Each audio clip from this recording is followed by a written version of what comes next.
Welcome to divine news. నేను నీలిమా. ఇక details చూస్తే చింతలపూడి సాంఘిక సంక్షేమ వసతి గృహం వార్డెన్ను సస్పెండ్ చేసిన కలెక్టర్. ఏలూరు జిల్లా చింతలపూడిలో సోషల్ వెల్ఫేర్ హాస్టల్ నుండి 8వ తరగతి విద్యార్థిని రాత్రి వేళల్లో బయటికి పంపించిన వార్డెన్ స్వప్నను ఏలూరు జిల్లా కలెక్టర్ సస్పెండ్ చేసినట్లు social welfare deputy director why Vishwamohan Reddy విలేకరులకు తెలిపారు.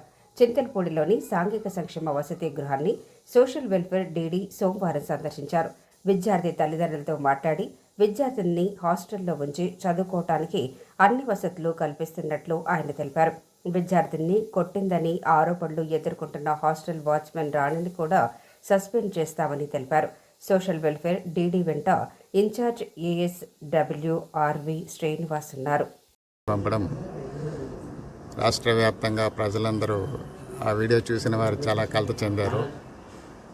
సాంఘిక సంక్షేమ మంత్రి గారు, జిల్లా మంత్రి గారు, కలెక్టర్ గారు, డైరెక్టర్ గారు కూడా ఇమ్మీడియట్గా హుటాహుటిన రాత్రి కలెక్టర్ గారి ఫైల్ సర్క్యులేషన్ చేసిన పిమ్మట ఆ పర్టికులర్ మ్యాటర్ను స్వప్న అనే ఆవిడని సస్పెండ్ చేయడం జరిగింది.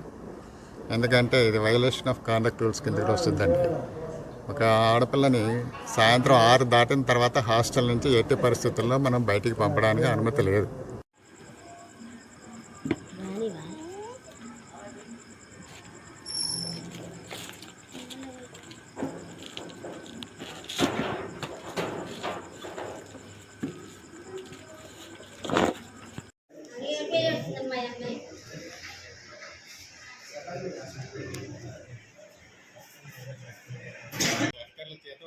ఫోన్ చేయించారు.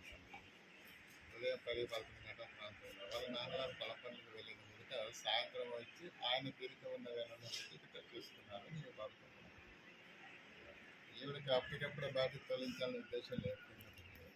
వాళ్ళ అమ్మ నాన్న ఇద్దరు వచ్చారు. వచ్చిన తర్వాత ఈవిడ అప్పగించారన్నది ఈవిడ వాడు. సార్ దుప్పటి అడిగినందుకే పంపించారని చెప్పేసి ఆరోపణ.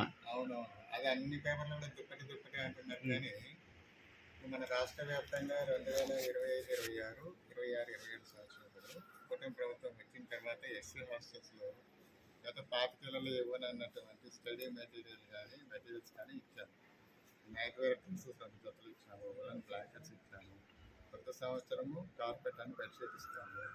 ఇప్పుడు నా దగ్గర 30 టవల్స్ ఉన్నాయి. నా దగ్గర గోడౌన్లో ఆఫీస్లో ఇంకా డిస్ట్రిబ్యూట్ చేయాలి. ఒకటి 580 రూపాయలు క్వాలిటీ చేస్తే అది స్వెటర్స్ కూడా వచ్చినాయి. ఒకటి 280 రూపాయలకి 300 రూపాయలు. ఈ మెటీరియల్స్ ఇన్ని ఇచ్చినప్పటికీ ఆఫ్టర్ ఒక్క దుప్పటి ఎందుకు ఇవ్వలేదు అనే కారణం ఏంటంటే ఈ పాప ఇంటికి వెళ్ళి సంక్రాంతికి ఆ టైంలో ఇంటికి వెళ్ళినప్పుడు చేయలేదు. మీకు ఈ వీడియో నచ్చినట్లయితే లైక్ చేయండి, షేర్ చేయండి. ముందుగా కింద ఉన్న సబ్స్క్రైబ్ బటన్ పై క్లిక్ చేయండి.